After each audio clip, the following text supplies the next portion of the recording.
Praise the lord. ఎడారిలో సెలయేరులు శ్రీమతి Charles common గారి సంకలనం నుండి డిసెంబర్ 3వ తారీఖు కొరకైన వాగ్దానం. నీవును నీ పెనిమిటియు నీ బిడ్డయు సుఖముగా ఉన్నారా? రాజుల 2వ గ్రంథము 4వ అధ్యాయం 26వ వచనం. హృదయమా ధృతి వహించు, నీ ప్రియులు గతించిపోయినా ఎప్పటికైనా దేవుడు నీవాడే. ధైర్యం ధరించు, చావు కాచుకుని ఉంది. ఇదిగో నీ ప్రభువు నిన్ను క్షేమంగా నడిపిస్తారు. ధైర్యం వహించు.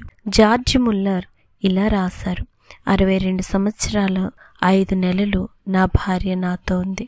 ఇప్పుడు నా 92వ ఏట నేను ఒంటరివాడినై, కానీ నిరంతరం నాతో ఉండే యేసు వైపుకు తిరిగాను. నా గదిలో అటు ఇటు పచార్లు చేస్తూ ఆయనతో అన్నాను, యేసు ప్రభు, ఇప్పుడు నేను ఒంటరివాడిని, కానీ నాకు ఒంటరితనమేమీ లేదు. నాతో నువ్వు ఉన్నావు, నా స్నేహితుడు నువ్వే. ప్రభువా, ఇప్పుడు నన్ను ఆదరించి బలపరచు. అవసరమని నీకు తోచిన వాటన్నిటినీ ఈ దీన సేవకుడికి అనుగ్రహించు. యేసు ప్రభు అవసరాల్లోనూ అలవాట్లలోనూ మన స్నేహితుడని మనకి నిర్ధారణ అయ్యేదాకా తృప్తి చెందకూడదు. శ్రమల్లో మనకి విధేయత ఉంటే అవి మనకి హాని చేయు. చలి ప్రదేశాల్లో ఉష్ణోగ్రత బాగా తగ్గిపోయినప్పుడు చెట్ల కొమ్మల మీద ఐస్లాగా తయారై ఆ బరువుకు కొన్ని కొమ్మలు విరిగిపోతుంటాయి.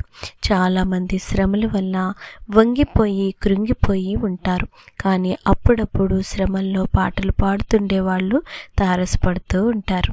అప్పుడు నా తరపున, ఆ వ్యక్తి తరపున దేవునికి వందనాలు చెల్లిస్తారు. రాత్రిలో వినిపించే పాట కన్నా తీయగా మరేది వినిపించు. చనిపోయిన వాళ్ళ కోసమైనా సరే దుఃఖానికి నా గుండెను కట్టే.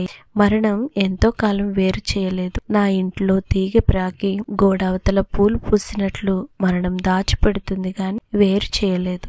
చనిపోయిన నువ్వు క్రీస్తుకి ఆవలి వైపున క్రీస్తుతో ఉన్నావు. క్రీస్తు నాతో ఉన్నాడు. ఇప్పుడు క్రీస్తులో మనమొక్కటే. హల్లెలూయా.